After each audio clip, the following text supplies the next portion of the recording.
All right, let's talk about making better decisions. I mean, way better decisions. If you've ever felt totally overwhelmed by all the choices out there, or you're just not sure what to believe in this crazy, noisy world, well, this is for you.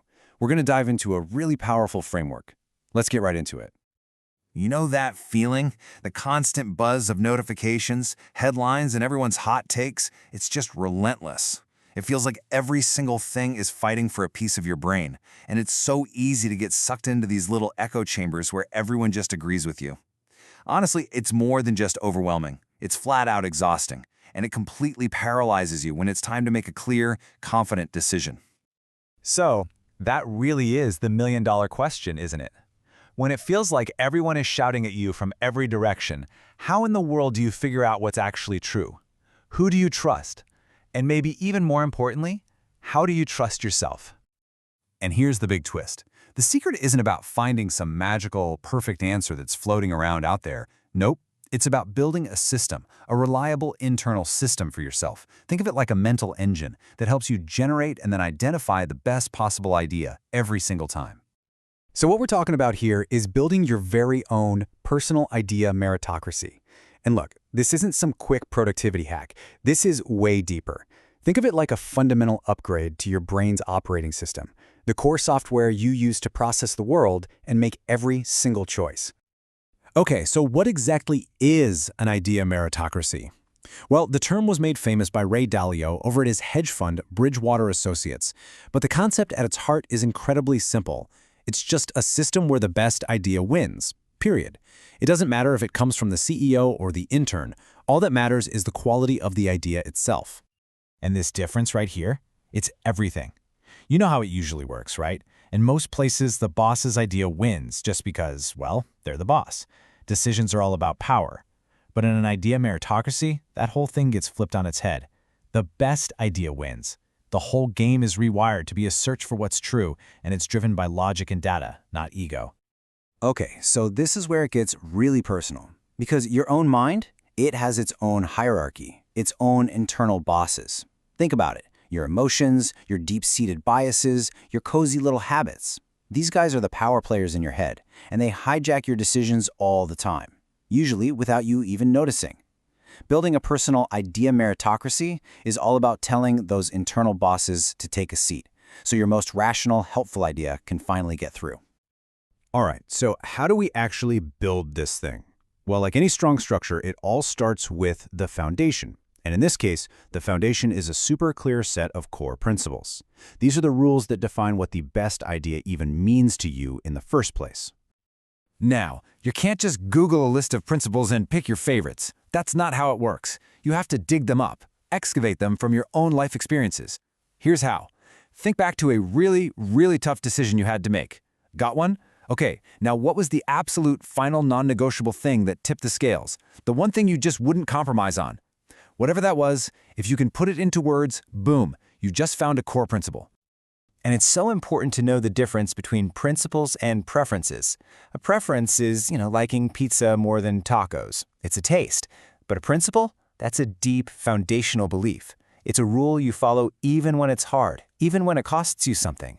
For example, let's say you turn down a huge salary bump because the job would mean no time with your family.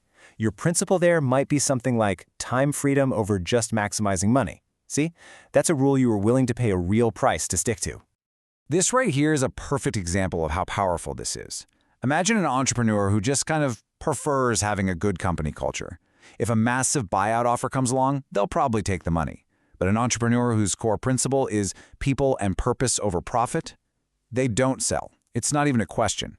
That principle takes what would be an agonizing, multi-million-dollar decision and makes it, well, simple. Okay, so you've dug up some principles. Great, but that's not the end of it. Actually, the real work is just getting started. To find out if these are real principles, you've got to put them under some serious pressure. You've got to put them in the forge. I really want you to let this one sink in. A principle that has never been challenged is just a comfortable opinion. It's so true. If your beliefs have never had to face a real fight, they're not battle-tested principles. They're just cozy opinions. A true principle has to prove it can take a punch. So how do you actually do this stress test? First, go find smart people who disagree with you. And your mission isn't to win the argument, it's to genuinely understand their logic. Why do they believe what they believe? Second, for each principle, imagine the absolute worst-case scenario if you follow it. And hey, if a decision you make based on a principle blows up in your face, don't just junk the principle. Figure out why it failed and make it better. This feedback loop, that's the forge that turns flimsy beliefs into rock-solid confidence. All right, you found your principles, you've stress-tested them. Now for the most important part of all, actually putting them to work. This is where we go from theory to real everyday life. And the best way to do that is to create your own principle playbook. Seriously, don't overcomplicate this. A simple one-page document is perfect. This becomes your personal rule book for those high-stakes moments, when you're feeling stressed or panicked or just totally confused about what to do next. Here is a fantastic, super practical example. Imagine the stock market is absolutely tanking. Every headline is screaming, sell. Your gut is churning and you have this overwhelming impulse to just dump everything. This principle acts like a circuit breaker. It literally stops your panicked, emotional brain from taking over. It forces you to pause, breathe, and check back in with the strategy your calm, rational self already created. That's not just useful, that is incredibly powerful. And this is really where the magic happens. The true power here comes from being consistent. Every single time you use your playbook, you're making a deposit in your self-trust account. And just like money, that trust compounds over time. It makes your future decisions not just better, but also faster and way, way more reliable. And one last thing, and this is so critical to remember, your principles are not laws carved in stone. Think of them as living documents. You're going to grow, you're going to have new experiences, your understanding of the world is going to change. And your principles have to be allowed to evolve right along with you.